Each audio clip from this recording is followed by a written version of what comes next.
Greetings everyone, this is Vakar Corby from TFT Perspective. Today I'm going to discuss an alarming report which was published by DW of Germany regarding India becoming a hub of cocaine and methamphetamine and so many other drugs. If you look at the drug seizures which have taken place in the past 5 years, it's becoming, I think, very alarming for India and for the region.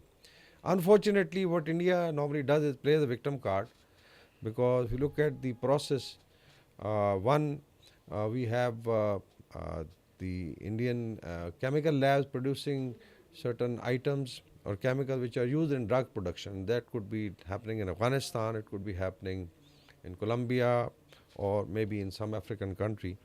And then these are also shipped to India via ports which are again very dubious, like Gujarat port, which is one of the ports in Gujarat, which is basically owned by Adani Group, was also, I think, allegedly involved in drug smuggling. So this has been in the media. Then we basically look at those production factories inside India which are now producing methamphetamine, as well as cocaine, and then of course opiates. We also would like to throw light on how Bollywood and sports stars are connected with drug smuggling as well as basically drug usage. And for that, I think we just go back 4 years. There was, I think, a flamboyant Bollywood hero, Sushant Singh Rajput, who basically died in 22. It is said that basically it was an overdose. And if you look at the uh, probe which was conducted at that time, it involved his girlfriend Riya Chakraborty, and then of course the name of Bollywood top star Vivek Oberoi came into it, because maybe his brother-in-law was involved.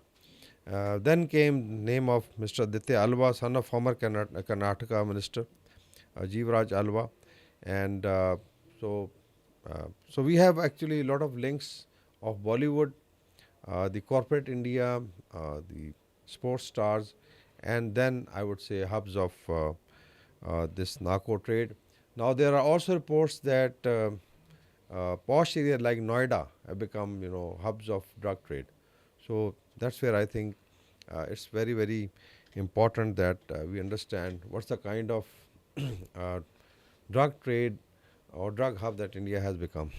Now, if you look at the Narcotics Control Board's own officials, majority of cocaine lands in India through Colombia, Brazil, Mozambique route. So this is, I think, a 3-4 years back study. Maybe there are other African destinations. There is also talk of some of the Middle Eastern countries involved without the knowledge of Middle Eastern authorities. Given that India is the largest producer of potassium permanganate, which is used in processing cocaine, there were even plans for some organized set up a cocaine processing unit in India. And now this has actually started happening. Now there is also, link of India and Afghanistan, especially I think research analysis being now trying to fund the Taliban. That again there is the basically re-establishment of heroin factories in Afghanistan. A lot of chemicals is being flown from India officially to Afghanistan. Now, if you look at the United Nations Office on Drugs and Crime Regulations, it publishes its report on the international drug and crime.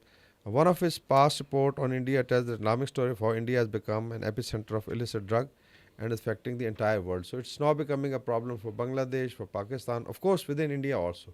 Like if you look at India, Indian Punjab is now becoming, I think, a victim of this drug production and drug center that India has become. India is also the only country currently producing illicit opium gum for domestic medical and scientific purposes, as well as for exports under the terms of 1961 single convention. So they are the only one, and reportedly now it is 3,000 metric tons. Now, if you look at Bollywood, which has been the flag bearer of Indian soft power and is in part of Indian government's effort to project the soft face of India, I think now the ownership lies with Bollywood to basically wash these black stains of it becoming a narco hub. I'll just quote Sunny Deol's August 2023 a statement which was published in Indian Express. He said that सड़ा हुआ बॉलीवुड नहीं है, सड़े हुए इंसान है. Basically is talking about those who use drug. और वो किस फील्ड में नहीं है ये बताइए. So he was asking the media, businessman हो, स्पोर्ट्समैन हो, जहाँ लत लगी हो वो चारों तरफ है. और mainly he was trying to actually cover Bollywood that since we are in the field of glamour, so mostly we are pointed out, but it is widespread in business community, in hi-fi society, Bollywood, and sports stars. And then we had, I think, last year's allegations or arrest of basically Pratik Babar and then Rakul Preet Singh's brother. So these are, I think, some of the names which are either directly linked with Bollywood or they are part of Bollywood. Now we come to another interesting case is of Mamta Kulkarni. She is a rather, she was a Bollywood star long time back, and then she left Mumbai, I think 20 years back. And then there was reports that she was with some Vicky Goswami, who was again, I would say well connected with the Bollywood. And then, of course, Mr. Vivek Goswami moved to Middle East and then to some of the African countries, South Africa, we don't know. And now there is a report that Vicky Goswami is being investigated for basically 2000 crore drug bust in Mumbai. 2000 crore will be something closer to, I think, 3 to 400 million dollars. So that's the kind of money which is being pushed. Now, if you look at Vicky Goswami, son of a police officer from Gujarat, and first entered the nexus of selling illicit liquor in Gujarat, and then later on graduated to selling drugs and was known, basically in the Bollywood circuit in the 90s. And so far, India has not been able to, I think, settle this issue. Then he, as mentioned here, that basically moved to Dubai and settled into business selling basically Mandrex.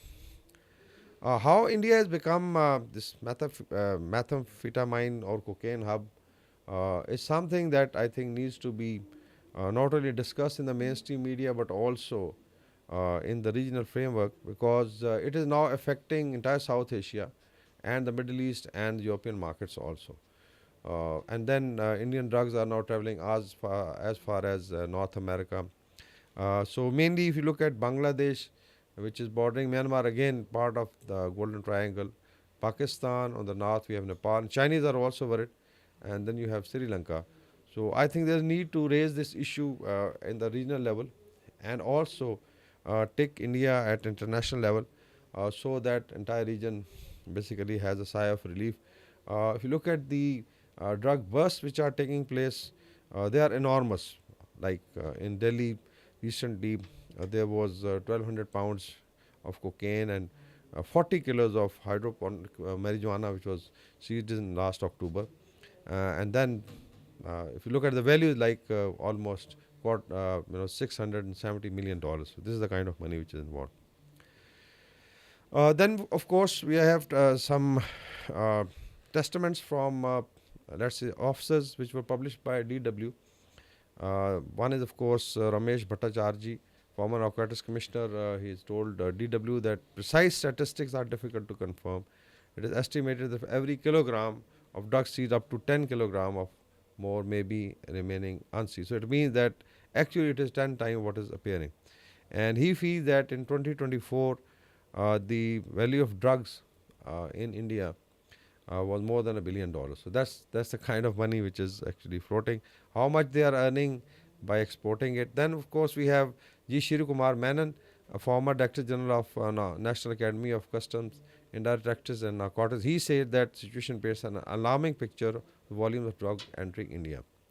And basically now from a transit hub, it is now becoming a supplier and a consumer. And it is also, I think, very unfortunate that now it is affecting Indian youth in a big way. There's also basically smuggling of cocaine and then there's something known as now black cocaine which has come. This is a new technology being used by Indians that it basically is able to evade drug sniffing methods or whatever. The Generation Z is also badly affected, And if you look at, let's say, some of the figures within India, the Ministry of Social Justice and Empowerment estimated, this was about 5 years back, that it is 23 million people, so it's almost 2 crore and 30 lakh people, opioid users, marking a 600% increase since a decade. So it means that in 1 decade it has increased 600 times, and if you now count from I think uh, 2018, so we are almost 8 9 years past. So most probably the figure is closer to 50 million, which is I think huge. So the drugs I think involved are heroin, crystal meth, synthetic drugs, hydroponic marijuana, and then of course uh, low quality drugs also, which actually causes even death of certain people. In the Punjab, Indian Punjab, 6.6 million drug users have been found, and out of that, almost 700,000 are children between age of 10 and 17. So I think this is very very alarming. Uh, there's I think uh, important thing to note is that one, India should look inside, and basically, since it's affecting India's Generation Z and its future, it should also look at the illicit money being basically involved in this entire drug trade. Initially, it was that maybe it was a destination, but now probably it's becoming a hub of production as well as the transit. And then, of course, is that at regional level, we need to block the routes of drug smuggling coming from India, originating from India, to Pakistan, to Nepal, Sri Lanka, and Bangladesh, through all the routes, so land route, air, and by sea. And I think now there is also need by the Middle Eastern countries to put their foot down on people like, I had mentioned, who basically then land up with a lot of money, and then of course they are affecting generations at global level. And finally, it is the corporate India. Is Mr. Adani going to answer about the question raised regarding his ports being involved in drug smuggling? So all told, this is a very sad state of affairs, and we hope that Indian government takes certain action and international community comes very hard on India becoming a hub of narcotics. Thank you very much.